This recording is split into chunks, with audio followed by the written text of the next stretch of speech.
नमस्कार, शाम के 7 बज गए हैं। वक्त हो चुका है बड़ी खबर का। इस वक्त आप एनडीटीवी इंडिया पर हैं। मेरा नाम है अंकित त्यागी। इस वक्त की बड़ी खबर आपको बता देते हैं। पहले राहुल गांधी की सदस्यता गई और अब उनका जो सरकारी आवास है 10 तुगलक रोड, वो भी उनके हाथ से फिसलता दिखाई पड़ रहा है, क्योंकि सूत्र ये बता रहे हैं कि राहुल गांधी को उनका जो आवास है, यानी कि उनका जो सरकारी आवास है, बंगला जो है, उसको खाली करने का नोटिस दे दिया गया है। लोकसभा की आवास समिति की तरफ से यह नोटिस जारी कर दिया गया है। सांसद ना होने के नाते उनको ये बंगला जो है उसमें रहने का अधिकार भी उनका चला गया है, क्योंकि सांसदों को ही इस सरकारी बंगले में रहने का आधार है। ऐसा बताया जा रहा है कि 22 अप्रैल तक का उनको समय दिया गया है और कहा गया है कि आप इसको खाली कर दें, इस बंगले से बाहर चले जाएं। हमारे सहयोगी राजीव रंजन इस वक्त हमारे साथ जुड़ रहे हैं। उनके पास चलेंगे और उनसे बात करेंगे कि क्या इस पे रिस्पॉन्स है। राहुल गांधी की जो टीम है वो इस पर क्या कह रही है। लेकिन अहम बात यह है कि इस पर राजनीति जो है वो भी शुरू हो गई है। कांग्रेस कह रही है कि हमें पता ही था कि राहुल गांधी से डर गए हैं जो सरकार, और इस वजह से एक के बाद एक उनको निशाना उन पर साधा जाएगा। बीजेपी वहीं कह रही है कि देखिए, ड्यू प्रोसेस है, अब आप एमपी नहीं रहे तो उन सहूलियतों का आप इस्तेमाल कैसे कर सकते हैं जो सिर्फ मेंबर ऑफ पार्लियामेंट्स को सहूलियतें मिलती हैं। राजीव रंजन हमारे साथ है। राजीव, आपसे ये समझना चाहेंगे, राहुल गांधी को जो कहा गया है बंगला खाली करने के लिए, क्या इसका पूरा प्रोसेस है, कब तक उन्हें खाली करना पड़ेगा, और क्या उनके पास कोई ऑप्शन है अभी अपील करने का? देखिए, राहुल गांधी के पास बिल्कुल विकल्प है, लेकिन उससे पहले उनके जो संसद की सदस्यता जो गई है सूरत कोर्ट के फैसले की वजह से, वहाँ पहले उन्हें अपील दायर करनी पड़ेगी, ऊपरी अदालत में अपील दायर करनी पड़ेगी। और अगर उनको वहाँ राहत मिलता है और संसद की सदस्यता जो फिर से बहाल हो जाती है, तो उस सूरत हाल में उनके पास जो है जो 12 तुगलक लेन जो उनको सरकारी आवास है, जहां करीब 19 सालों से रह रहे हैं, वो उनको फिर से मिल सकता है। फिलहाल जो मेरी जानकारी मिल पा रही है उसके मुताबिक करीब 1 महीने का वक्त दिया गया है उनको बंगला खाली करने का। लेकिन लोकसभा सचिवालय के सूत्रों का ये कहना है कि राहुल गांधी अगर समय मांगते हैं कि बंगला खाली करने के लिए कुछ और वक्त दिया जाए, तो वो उनको कुछ और वक्त दिया जाएगा।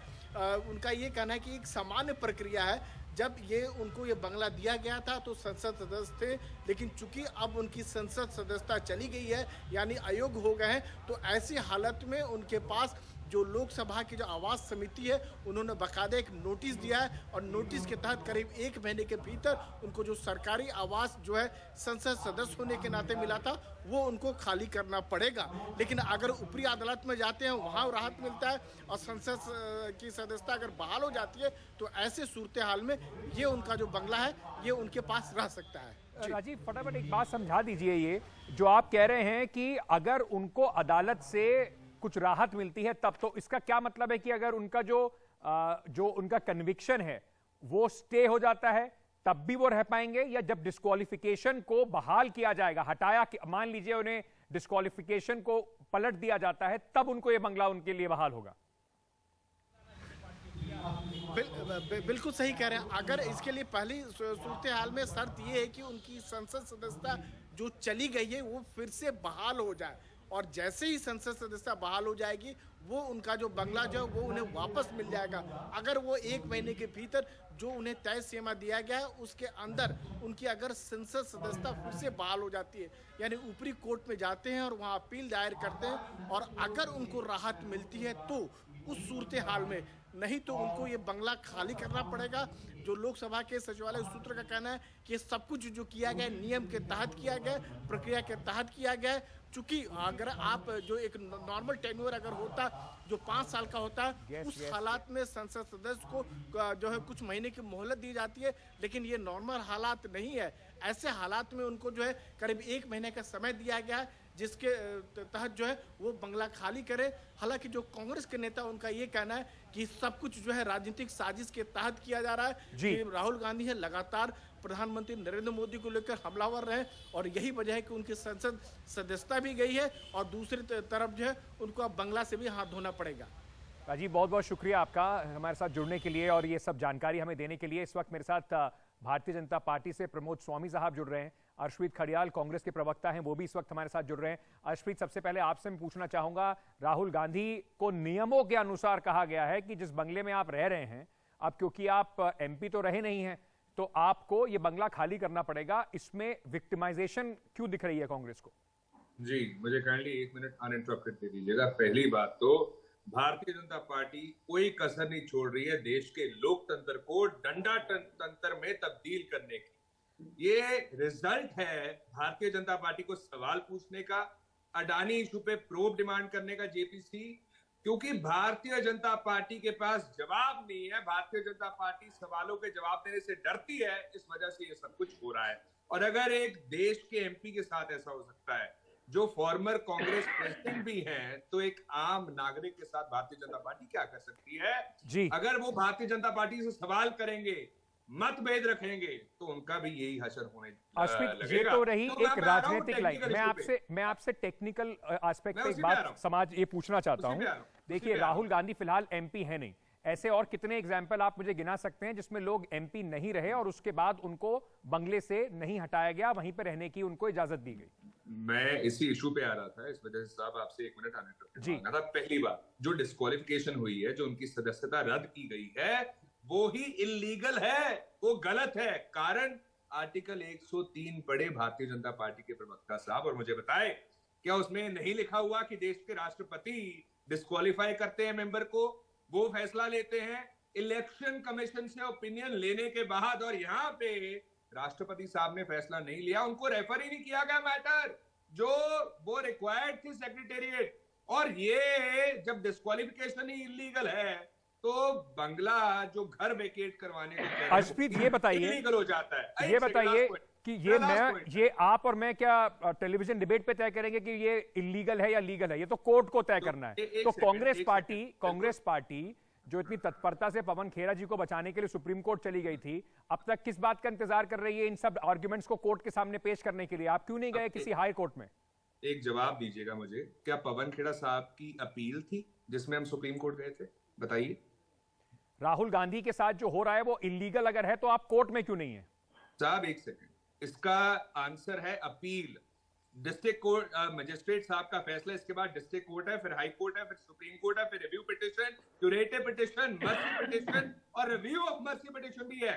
जब कानून हमें हक देता है तो भारतीय जनता पार्टी कैसे हमें रोक सकती है? और दूसरा आपका जवाब, कौन रोक रहा है सर? आप गए क्यों नहीं अभी तक? मैं तो ये पूछ रहा हूँ सर। अपील का प्रोसेस पढ़िए क्या होता है, इसका प्रोसीजर क्या होता है, मैं खुद वकीलों को बताता हूँ। पहले तो हमारा सेंटेंस सस्पेंडेड है, 30 दिन हमें दिए गए हैं, और इसके बाद जब डिस्ट्रिक्ट कोर्ट में अपील दायर होती है तो डिस्ट्रिक्ट जज जो होते हैं वो रिकॉर्ड समन करते हैं मजिस्ट्रेट साहब से, फिर रिकॉर्ड आता है, फिर बहस होती है, फिर फैसला आता है। साहब ये कोई मूवी नहीं है जो 1 मिनट में 1 सेकंड में हम जाके रिलीफ अर्शप्रीत, पहले तो थोड़ा सा ना अपना गुस्सा शांत कर लीजिए। मैं समझ सकता हूँ आप कांग्रेस से हैं, आज आपको गुस्सा जरूर आ रहा होगा, लेकिन मैं आपसे ये समझना चाहता हूँ, ये मूवी की बात मैंने नहीं करी। मैं ये कह रहा हूँ इतना अर्जेंट है, आपके सबसे बड़े नेता हैं राहुल गांधी। अर्शप्रीत, कंफ्यूज मत कीजिए इसको किसी और चैनल से, एक दूसरे पर हम बोलेंगे ठीक नहीं रहेगा। मैं आपको एक बार फिर से सवाल दोहरा देता हूं।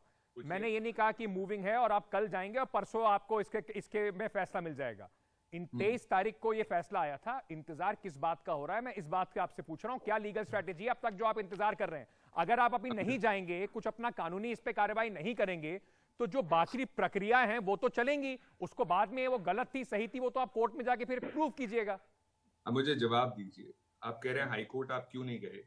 डिस्ट्रिक्ट कोर्ट इसके बाद अगला ऑप्शन है। मैंने हाई कोर्ट नहीं कहा, मैंने कहा किसी भी कोर्ट में आप क्यों नहीं गए? आप ये बताइए, एक सेकंड, आप मुझे एक बात बताइए, आप अपील के बीच का अंतर और जो पवन खेड़ा साहब का रिलीफ था उसमें अंतर जानते हैं? एक अपील का सेट प्रोसीजर होता है, इसको टाइम लगता है, इंस्टेंटली आपको रिलीफ नहीं मिल सकता। रिलीफ की तो बात ही नहीं है, अभी तक तो आप पहुंचे ही नहीं है, अभी तो आपकी वहां पे कानूनी कार्रवाई शुरू ही नहीं हुई है, रिलीफ तो बाद में होगा। चलिए, ये बहस मेरे और आपके बीच में नहीं है, कांग्रेस पार्टी को और कांग्रेस की लीगल टीम को तय करना है कि वो कब जाएं कब ना जाएं और कितना समय लगाएं, वो उनकी खुद की स्ट्रैटेजी हो सकती है। पर प्रमोद स्वामी जी, अर्शप्रीत 2 मिनट के लिए जरा शांत हो जाइए, आपको काफी समय दिया मैंने बोलने के लिए, मुझे बीजेपी के गेस्ट के पास जाने दीजिए। प्रमोद स्वामी साहब, आप नहीं कह अर्शप्रीत, सकते कि कांग्रेस पार्टी को कब जाना चाहिए कब नहीं जाना कोई नहीं चाहिए। बता रहा आपको, आपकी मर्जी है, आपकी ये मर्जी 30 है। दिन उसी की तरह से आप भी सस्पेंशन नहीं है। बता सकते कि लोकसभा सेक्रेटेरिएट जो है हम नहीं कह वो रहे। सब कुछ लोकसभा इलीगल कर रहा है, एक सेकंड, इलीगल कर रहा है, तो कानून कोर्ट में हमें जाके ऑप्शन प्रूफ दे कीजिए। रहा है। अर्शप्रीत, अपने अपनी क्या बात कह दी। कानून हमें अब दे रहा है इसको चैलेंज करने का, तो भारतीय जनता पार्टी कैसे रोक सकती है जब हमें कानून इस चीज कौन का हक रोक देता रहा है इसको यार? अपील क्या करने का? आर्ग्यूमेंट दे रहे हो हम अर्शप्रीत? कह आप रहे हैं हो गया कि 30 दिन अर्शप्रीत, का- आपने अपनी अरे बात साहब, कह दी एक है। सेकंड। 2 मिनट रुक जाइए, मुझे बीजेपी के 30 दिन प्रवक्ता का के पास जब जाने 30 दीजिए। दिन की प्रमोद सस्पेंशन स्वामी होती है, साहब, तो 30 राहुल दिन में गांधी चाहे को 29 लेकर दिन इनको इसको अपील किया जाए। अर्शप्रीत, आप शायद शांति से उनका, मुझे दूसरे जो गेस्ट हैं उनके पास जाने दीजिए, क्योंकि आपने अपनी बात पूरी कर ली होगी। प्रमोद जितना स्वामी मेरे साहब, टाइम में बोले, उनके टाइम में भी खड़ियाल, बोलिएगा। अर्शप्रीत खड़ियाल जो हैं वो एक ही बात को बार बार दोहरा रहे हैं कि देखिए सब इलीगल है, और आप लोग जल्दबाजी इसलिए दिखा रहे हैं क्योंकि आप लोगों को राहुल गांधी ने जो सवाल उठाए थे उससे डर लग रहा है। देखिए, अर्शप्रीत जी की बातों को मैंने बड़े ध्यान से सुना, और ये बार बार कह रहे थे कि भारतीय जनता पार्टी डरती है इसलिए कर दिया, उसने कर दिया। लेकिन सामान्य सी बात है, ये जो सारी प्रक्रिया है वो न्यायालय के द्वारा तय हुई है, न्यायालय ने उनको कन्विक्ट किया है, तो ये अपील अब न्यायालय में करेंगे। इसमें भारतीय जनता पार्टी कहां से आ गई? और जहां तक उनको जो पार्लियामेंट से उनकी सदस्यता रद्द की गई है, तो सुप्रीम कोर्ट ने 11 जुलाई 2013 को अपने एक फैसले में कहा था कि कोई भी सांसद या विधायक निचली अदालत में अगर दोषी पाया जाएगा तो तत्काल उसकी जो सदस्यता है उसको निलंबित कर दिया जाएगा। सर, तत्काल ये शब्द थॉमस कहां है बना- उसमें? इसमें लिली थॉमस बनाम जो भारत सरकार का जो फैसला था, उसमें ये आपको सुप्रीम कोर्ट ने तत्काल शब्द कहां है उसमें? 11 जुलाई, उसमें ये आपको सुप्रीम कोर्ट का 11 जुलाई 2013 का डिसीजन है। सर वो मैं पढ़ के ही आया हूं, उसी में उसमें तत्काल शब्द हाँ। नहीं है, उसमें लिखा है कि नहीं, उसको सदस्यता से हाथ धोना पड़ेगा, तत्काल हाथ धोना पड़ेगा, 4 दिन में धोना पड़ेगा, 40 दिन में धोना पड़ेगा, ये तो कहीं नहीं लिखा उसमें।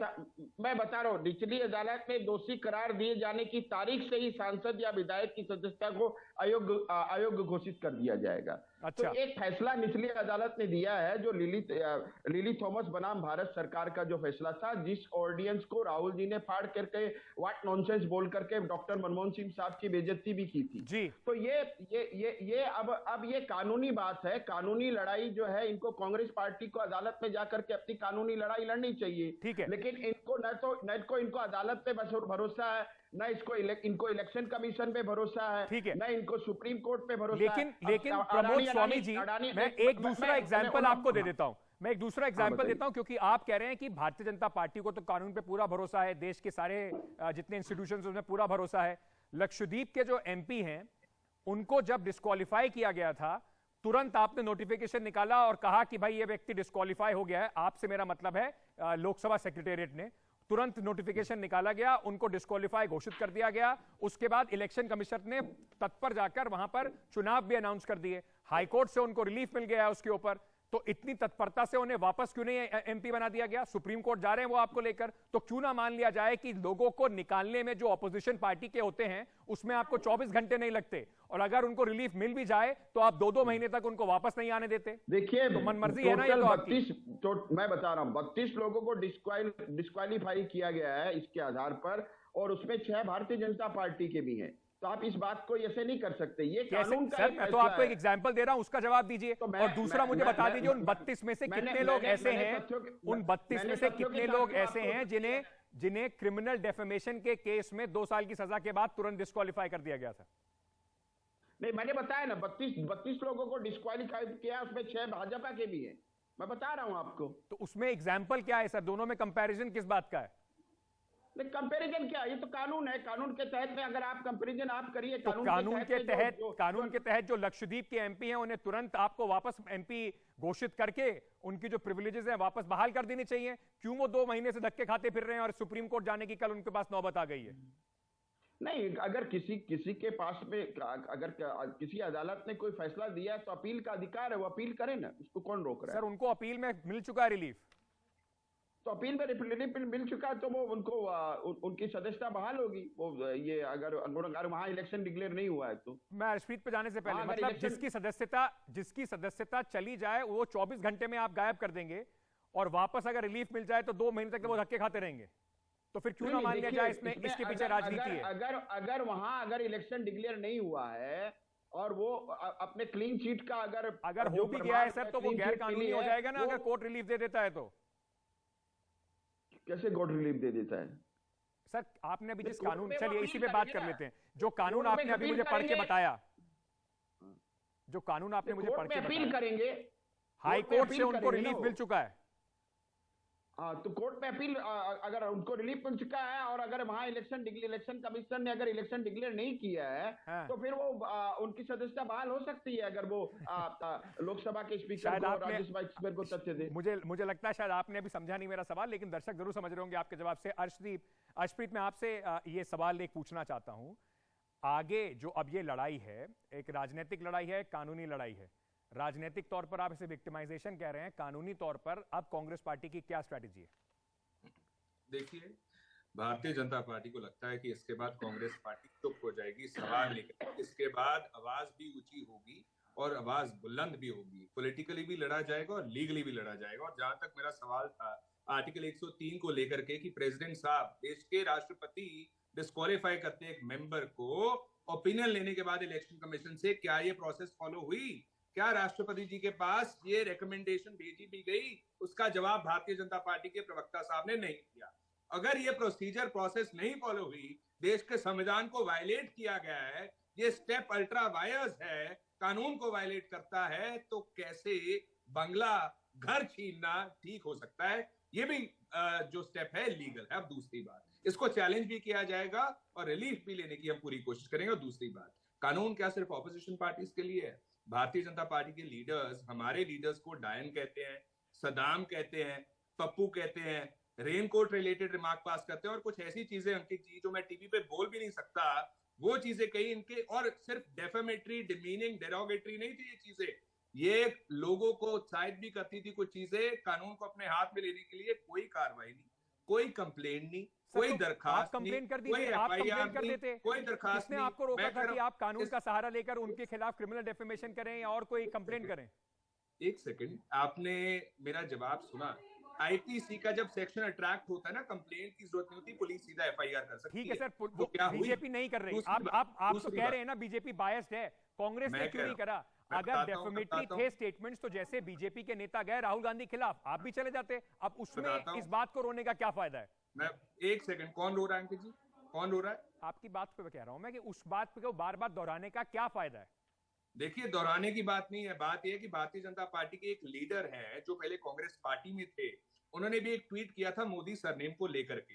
क्या उन पे भारतीय जनता पार्टी एक्शन लेगी? क्या अपने लेना सर। दोहरे मापदंड, डबल स्टैंडर्ड छोड़ेगी? दूसरी, जहां तक कांग्रेस पार्टी की बात है, कांग्रेस पार्टी के लिए चीजें छोटी है, हम इन चीजों को इग्नोर करते हैं। इग्नोरेंस इज ब्लिस ऐसे नहीं कहते, क्योंकि ठीक हमारे है। लिए काम जरूरी है, रोजगार जरूरी है, मेडिकल जरूरी है, शिक्षा जरूरी है, वुमेन एम्पावरमेंट जरूरी है, कानून जरूरी है। ठीक है। ये चीजें बाद में आती है। मेरा लास्ट सवाल है, बस देश की 17 ऑपोजिशन पार्टी यूनाइट करगी, पूरा देश यूनाइट करेगा, भारतीय जनता पार्टी को जवाब मिलेगा। बस एक चीज का जवाब दे दें कि आर्टिकल 103 आपने वायलेट किया, इसका क्या जवाब है? ठीक है, अब आप ये कोर्ट में भी उठाएंगे, आपने कहा लीगली भी इसको लड़ा जाएगा, पॉलिटिकली इसको सड़क पर लड़ा जाएगा, लेकिन ये बात बिल्कुल सही है कि क्या ये पॉलिटिकल अपॉर्चुनिटी है कांग्रेस पार्टी, राहुल गांधी और विपक्ष के लिए साथ आने की, एक बड़ी स्ट्रैटेजी बनाने की?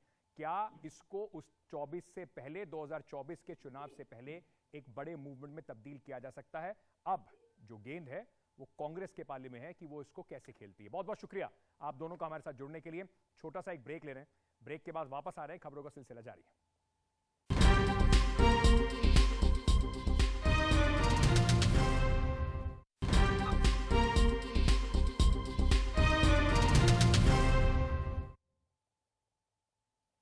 अपनी एनकाउंटर हत्या की आशंका जताता हुआ अतीक अहमद पूरे डर के साथ 20 घंटों के सफर के बाद उत्तर प्रदेश पुलिस की सुरक्षा में साबरमती जेल से निकलकर प्रयागराज पहुंच गया है। आज वहां पर जो साबरमती की जेल थी, कल वहां से निकले थे अहमदाबाद से, और आज तमाम अटकलों के बीच में रुकते रुकाते नैनी जेल इलाहाबाद में, प्रयागराज में अतीक अहमद माफिया डॉन पहुंच चुका है। अतीक ने खुद को मारे जाने की आशंका जताई थी, उसकी बहन लगातार पूरे काफिले के साथ जा रही थी वहां पर। अब उसे कल MP MLA जो कोर्ट है वहां पर प्रस्तुत होना है, उसे पेश किया जाएगा और उमेश पाल अपहरण केस में उसका जो फैसला है वो कल आने वाला है। तो तमाम कयासों के बीच अभी कम से कम अतीक अहमद सुरक्षित पहुंच गया है, कानून से उसका कल सामना होने वाला है और कल तय होगा कि इस केस में क्या अतीक अहमद और उसका भाई उनके लिए जिम्मेदार हैं या नहीं।